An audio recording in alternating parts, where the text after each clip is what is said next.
मुंबईतील डॉक्टर बाबासाहेब आंबेडकर भवन येथे संयुक्त मराठी मुंबई चळवळीच्या वतीने गिरणी कामगारांची मासिक सभा पार पडली। या सभेत पात्र, अपात्र आणि वंचित गिरणी कामगार तसेच त्यांच्या वारसांना पुनर्वसन, गृहनिर्माण योजना आणि इतर प्रलंबित प्रश्नांबाबत विशेष मार्गदर्शन करण्यात आले। पावसाळी अधिवेशनात राज्यातील विविध प्रश्नांवर चर्चा झाली। मात्र गिरणी कामगारांच्या मागण्यांकडे दुर्लक्ष करण्यात आल्याचा आरोप करण्यात आला। याच्या निषेधार्थ संयुक्त मराठी मुंबई चळवळीच्या वतीने गिरणी कामगारांच्या प्रश्नावर मौन बाळगणाऱ्या आमदारांना प्रतिकात्मक राजकीय श्रद्धांजली अर्पण करण्यात आली।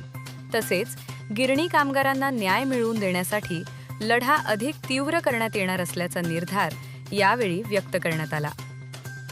संयुक्त मराठी मुंबई चळवळीची आज वार्षिक सर्वसाधारण सभा होती, त्याचबरोबर मासिक सभा या दोन्ही संयुक्तिक आज घेण्यात आल्या होत्या। तर गिरणी कामगारांच्या प्रश्नावर ज्या पद्धतीने सरकार म्हणण्यापेक्षा ही संपूर्ण राजकीय व्यवस्था त्या पद्धतीने मुख गिळून शांत बसलेली आहे आणि त्यामुळे सभेच्या सुरुवातीलाच आम्ही या संपूर्ण राजकीय व्यवस्थेला एक प्रतिकात्मक, जे विधानसभेतील सर्व आमदार आहेत 288 आमदार, यांना एक राजकीय प्रतिकात्मक श्रद्धांजली वाहून या सभेची सुरुवात केली।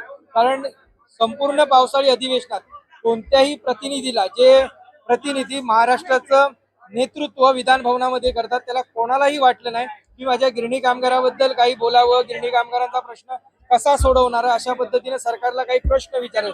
ना विरोधक असोत किंवा सत्ताधारी असोत, दोन्ही साईडून दोन्ही बाजूने कोणत्याही पद्धतीने गिरणी कामगारांवर काही बोलायला कोण तयार होत नाही। कारण गिरणी कामगारांचा प्रश्न हा मुंबईतली जमिनीचा संदर्भातला असल्यामुळे आणि मुंबईतल्या जमिनीशी जवळपास सर्वच राजकीय पक्षांचे हात त्या जमिनीखाली कुठेतरी अडकलेत का, असा एक प्रश्न आम्हाला निर्माण झालेला आहे। कारण कोणताच राजकीय पक्ष ह्या एवढ्या मोठ्या ऐतिहासिक विषयावर, गिरणी कामगारांच्या प्रश्नावर बोलायला मागत नाही। आणि त्यामुळे कुठेतरी येणाऱ्या काळात गिरणी कामगारांचं एक महाआंदोलन उभं करावं, हा मात्र आज एक ठराव सर्वानुमते आज सभेत आम्ही निर्णय घेतलेला आहे की येणाऱ्या 6 महिन्यात एक निर्णायक आंदोलन, सरकारलाही आपण वेळ द्यावा, सरकारने काम करावं, अन्यथा गिरणी कामगारांचं एक 6 महिन्यात पुढच्या असं आंदोलन उभं करू जे निर्णय घेतल्याशिवाय माघारी फिरणार नाही, अशा पद्धतीचं एक आंदोलन उभं करण्याचा आज निर्णय झालेला।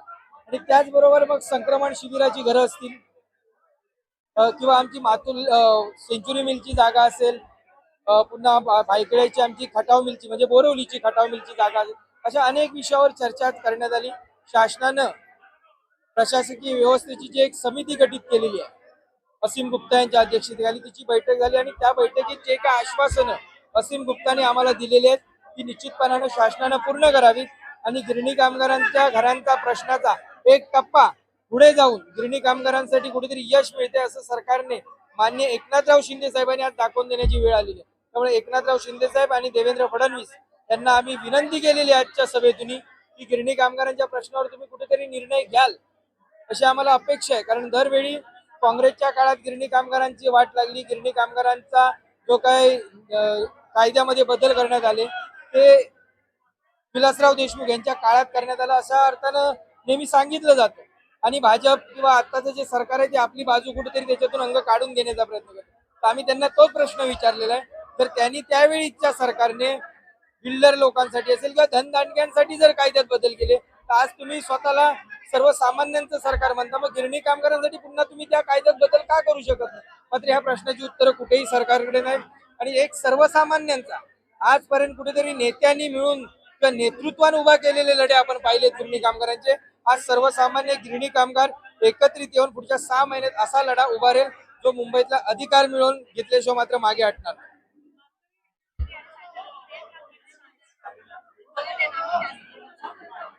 माननीय एकनाथराव शिंदे साहेब नेहमीच म्हणत आले, गेली 2.5 ते 3 वर्ष म्हणजे मुख्यमंत्री असतानाही आम्हाला असं वाटलं की हे काहीतरी करतील। आता कुठेतरी एक प्रश्न मात्र उपस्थित होतो आणि लोकांची भावना आहे ती खऱ्या अर्थाने की स्वतः मुख्यमंत्री असताना जो माणूस काही देऊ शकला नाही तो गृहनिर्माण मंत्री असताना फक्त काम करेल का किंवा उपमुख्यमंत्री म्हणून काम करेल का? परंतु तरी आम्ही विश्वास ठेवलेला आहे, कारण कुठचाही संघर्ष जिंकत असताना फक्त विरोध करणं हा भाग नसावा, तर कोणावर तरी विश्वास ठेवून आपण पुढे गेलं पाहिजे आणि तो विश्वास सध्या आम्ही ठेवलेला आहे। आमचा संघर्षाची जी दिशा आहे ती आम्ही ठरवलेलीच आहे। सरकारकडे आम्ही तेवढा वेळ दिलेला आहे, सरकारला येणाऱ्या काळात सरकारने तो निर्णय घ्यावा, अन्यथा सरकारला एक गिरणी कामगारांचा पुन्हा एक महासंघर्ष पाहायला मिळेल आणि तो मात्र सरकारला परवडणारा नसेल. कारण हा मोर्चा किंवा हे जे आंदोलन उभं होतंय ते सर्वसामान्यांचं आंदोलन उभं होतंय. त्यामुळे सरकारने त्या पद्धतीची काळजी घेऊन गिरणी कामगारांचा प्रश्न लवकरात लवकर सोडवावा ही आमच्याच अपेक्षा आहे.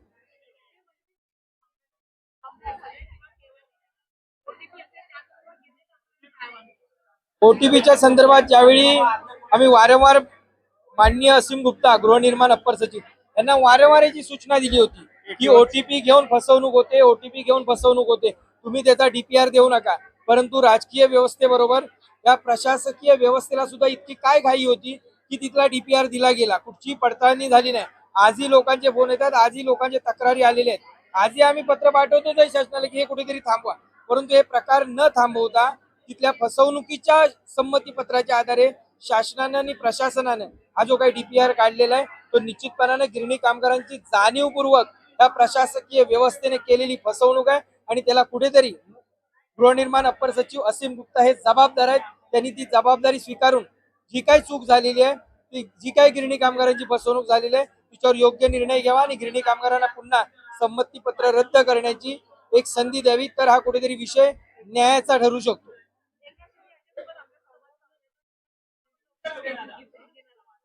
एकनाथ शिंदेशी आमची 13 मार्च 2026 ला जी बैठक झाली होती त्यामध्ये त्यांनी सकारात्मकता दाखवलेलीच होती.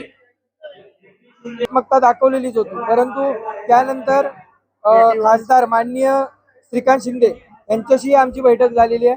त्यांनी सकारात्मकता दाखवली आहे. उद्योग मंत्री उदय सामंत यांनी त्या बाबतीत सकारात्मकता दाखवली. लक्षात घ्या, गिरणी कामगारांच्या विषयात आजपर्यंत कोणीच करणार नाही असं म्हणालेलं नाही. सगळेच होय म्हणतात, पण करत कोण नाही ही आमची अडचण आहे गिरणी कामगारांची. त्यामुळे ती आता एकनाथ शिंदे आणि देवेंद्र फडणवीसनी एक संधी आलेली आहे. कुठेतरी एवढ्या वर्षाचा गिरणी कामगारांचा जो काही संघर्ष अन्याय संपवण्याची खऱ्या अर्थानं त्यांना एक संधी मिळालेली आहे. जे भाग्य मिळते म्हणेन मी, खरं तर ते भाग्य त्यांनी स्वीकारून किंवा ते स्वतःच्या पदरात पाडायचं असेल तर गिरणी कामगारांना न्याय द्यावा आणि या महाराष्ट्राच्या मातीचा इतिहास घडवणाऱ्या गिरणी कामगाराला, मुंबई घडवणाऱ्या गिरणी कामगाराला पुन्हा आपला न्याय मिळून मुंबईमध्ये प्रस्थापित करावा.